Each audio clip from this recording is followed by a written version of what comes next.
Hello बच्चों, let's read the question. The question is it takes t naught hours for a direct current I naught. ठीक है, direct current that is your DC current to charge a storage battery. How long will it take to charge such a battery from the mains using a half wave rectifier. ठीक है, half wave rectifier अगर हम use कर रहे हैं तो कितना time लगेगा उस बैटरी को चार्ज करने में if the effective current value is also equal to I naught. अगर इफेक्टिव करंट जो है वो आई नॉट के बराबर है। ठीक है, तो हाफ वेव रेक्टिफायर अगर हम यूज कर रहे हैं तो हम जो इनपुट लेंगे वो हम क्या लेंगे, एसी इनपुट लेंगे। ठीक है, तो इस क्वेश्चन को सॉल्व करने के लिए हमारा जो की कॉन्सेप्ट रहेगा उसमें सिर्फ आपको ये चीज ध्यान रखनी है कि चाहे हम एसी करंट की बात करें या डीसी करंट की बात करें, दोनों ही केसेस में जो मेरा चार्ज रहेगा वो क्या रहेगा, सेम रहेगा। चार्ज जो डिपॉजिट होगा वो सेम होगा और चार्ज मेरा क्या होता है, Q equals to I t के बराबर होता है। ठीक है, तो मैं क्या करती हूँ, एसी करंट निकाल लेती हूँ और डीसी करंट निकाल लेती हूँ और दोनों को क्या कर दूंगी, इक्वेट कर दूंगी, क्योंकि टी नॉट टाइम जो है वो हमें निकालना है, टाइम जो है वो हमको निकालना है। तो देखिए इसमें क्या हो जाएगा, सबसे पहले अगर मैं एसी करंट की बात करूँ तो एसी करंट हमारी जो होगी वो किसके बराबर होगी, I equals to effective current I naught है तो उसका एसी करंट जो होती है वो पीक का √2 होती है, तो I naught upon √2, I naught into √2। ठीक है, ये हमारे पास हो जाएगा, this is I naught √2 sine omega t, क्योंकि साइन के उसमें होती है, आई नॉट साइनोसोडियल होती है करंट, √2 साइन ओमेगा टी। अब अगर मैं डीसी कंपोनेंट की बात करूं इस रेक्टिफाइड करंट की, तो डीसी कंपोनेंट जो आएगा इस करंट का, डीसी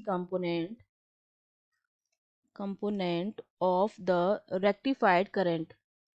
ठीक है, रेक्टिफाइड करंट बेसिकली हमारा जो हाफ वेव रेक्टिफायर होता है उसमें एक डायोड हम यूज करते हैं जो एक बार फॉरवर्ड वाइज में होता है और एक बार आपका रिवर्स वाइज में होता है। तो वो क्या करता है, जो एसी हमारे पास इनपुट है उसको डीसी आउटपुट में कन्वर्ट करता है।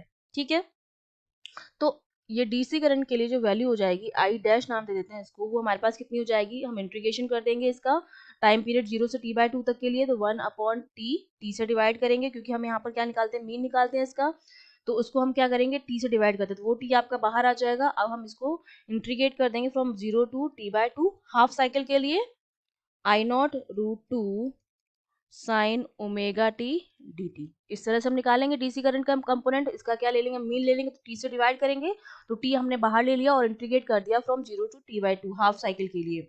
तो ये हमारी वैल्यू जो आ जाएगी डीसी कंपोनेंट करंट की वो कितनी आ जाएगी, आई नॉट √2 1/2 पाई, और यहाँ से आपके पास बचेगा 0 से पाई तक के लिए आप हो जाएगा ये साइन थीटा डी थीटा। इसको जब सॉल्व करेंगे तो आई डैश की जो वैल्यू हो जाएगी वो हमारे पास क्या हो जाएगी, आई नॉट √2, और ये हमारे पास यहाँ नीचे क्या आ जाएगा, पाई आ जाएगा। ठीक है, ये हमारे पास आ गई वैल्यू। अब मैंने कहा था कि दोनों ही केसेस में चार्ज क्या रहेगा, सेम रहेगा, इनिशियली मैंने कहा था।